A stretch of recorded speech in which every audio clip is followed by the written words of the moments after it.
अस्सलामु अलैकुम वरहमतुल्लाहि वबरकातुहू। प्यारी बहनों, आज की दुआ के सेक्शन में फिर एक बार आपके हाजिर खिदमत हैं। दुआ लेके आई हूँ आज। ये जो दुआ है बहुत छोटी सी दुआ है मगर जामिया दुआ है, आपको याद भी होगी शायद। देखते हैं क्या दुआ है।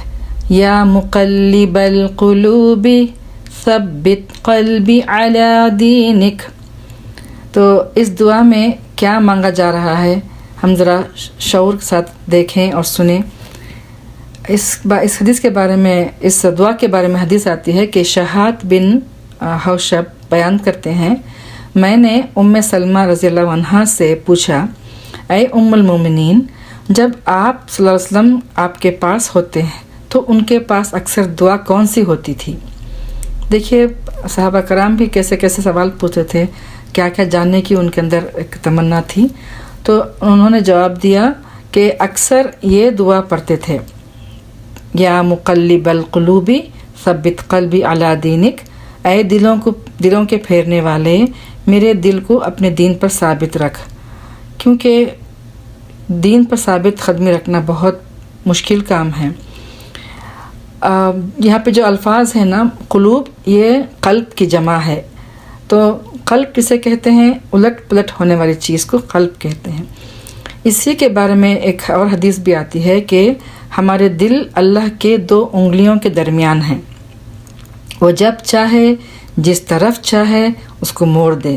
तो आप सल्लल्लाहु अलैहि वसल्लम से पूछा गया कि आप कसरत से क्यों ये दुआ मांगते हैं, तो उन्होंने यही हदीस बयान की।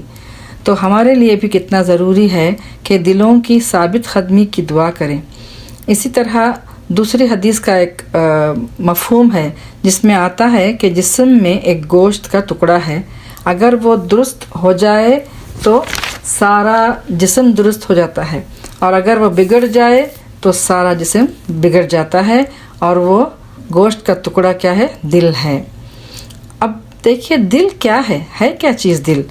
बेसिकली एक फाउंडेशन है, एक मरकज़ है, सेंटर है, जिसके अंदर क्या कुछ पाया जाता है।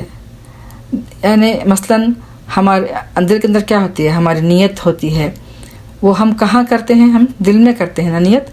तो आमाल सालिहा जिनकी कबूलियत के शर्त क्या हैं, नीयत में खुलूस होना, और दूसरी सुन्नत के मुताबिक अमल हो, तो तभी हमारे अमल सालिह हो सकते हैं। फर्स्ट क्या है कि नीयत सिर्फ खालिस हो अल्लाह के लिए, और दूसरी वो सुन्नत के मुताबिक हो। तो अगर दिल हमारा सही जगह पर ना हो, नीयतों में बिगाड़ आ जाए, तो फिर अमाल भी हमारे कबूल नहीं होंगे। इसी तरह बदगुमानी है, हसद है, तकब्बुर है, इसके बारे में आता है कि जिसके अंदर अगर राय बराबर भी तकब्बुर होगा तो वो जन्नत में नहीं जा सकता। तो ये सारी चीज़ें कहाँ पर हैं, दिल में होती हैं। तो दूसरी तरफ ईमान है। जब कुरान पढ़ा जाता है तो दिलों का हाल क्या होता है, ईमान वालों के दिलों का हाल बदल जाता है, दिल कांप जाते हैं, उनके दिल बदलते हैं। तो हमें अपने दिलों का जायज़ा लेना चाहिए कि कुरान पाक हम सुन रहे हैं, इतनी बातें रोज़ाना हम सीखते हैं, तो क्या हम और हमारे दिल बदल रहे हैं कि नहीं, जायज़ा लेना चाहिए हमें। इसी तरह तक़वा भी दिल में होता है। आप सल्लल्लाहु अलैहि वसल्लम ने दिल की तरफ इशारा करके कहा था, तक़वा हा हुना, 3 बार कहा था तक़वा हा हुना, कि तक़वा यहाँ होता है, दिल में होता है। तो हमारे लिए बहुत ज़रूरी है कि हम दिलों की इस्लाह की फ़िक्र करें और अल्लाह से दुआ करते रहें कि अल्लाह हमारे दिलों को दीन पर जमा दे। क्योंकि अल्लाह क्या देखता है, हदीस में आता है कि बेशक अल्लाह तुम्हारी शक्लें और अमवाल नहीं देखता, बल्कि वह तुम्हारे दिलों और आमाल को देखता है। तो अभी आप लोग आले इमरान में भी दुआ पढ़ी होगी, जो क्या दुआ थी, रब्बना ला तुज़िग़ क़ुलूबना बअद इज़ हदैतना वहब लना मिन लदुनका रहमह इन्नका अंतल वहाब। तो क्या इसका मतलब है, ऐ हमारे रब, जब तूने हमें हिदायत दे दी है तो हमारे दिलों को टेढ़ा ना कर, और हमें अपनी तरफ से रहमत अता कर, बेशक तू बहुत ज़्यादा अता करने वाला है। तो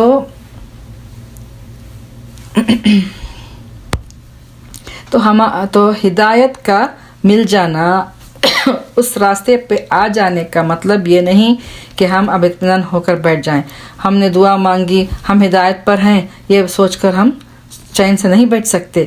ہمیں اپنے دلوں کی فکر کرنی ہوگی اور اس دعا کو مانگنا ہے، کیونکہ اللہ کے رسول صلی اللہ علیہ وسلم وہ کثرت سے مانگا کرتے تھے، تو ہمارا کیا حال ہے؟ ہمیں بھی اس دعا کو کثرت سے مانگنی چاہیے۔ چلیے پھر ایک بار پورے شعور کے ساتھ اپنے دل کی طرف متوجہ ہو کر یہ دعا مانگیے۔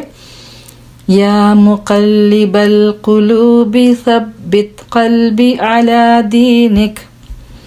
تو اللہ سے دعا ہے کہ ہم سب کا یہاں آنا، سننا اور سمجھنا قبول فرمائیں۔ جو کچھ ہم نے باتیں سمیٹی ہیں، اللہ اس سے ہمارے دلوں کو خوبصورت بنا دے۔ اللہ اس قرآن کے آیات کو ہمارے ایمان میں اضافے کا سبب بنا دیں اور ہمارے تقوی کے اضافے کا سبب بنائیں اور ہمیں اس پر عمل کرنے کی توفیق عطا فرمائے۔ وآخر دعوانا الحمدللہ رب العالمین۔ سبحانک اللہم و بحمدک، نشہد ان لا الہ الا انت، نستغفرک و نتوب الیک۔ جزاک اللہ خیرا کثیرا۔ السلام علیکم ورحمۃ اللہ وبرکاتہ۔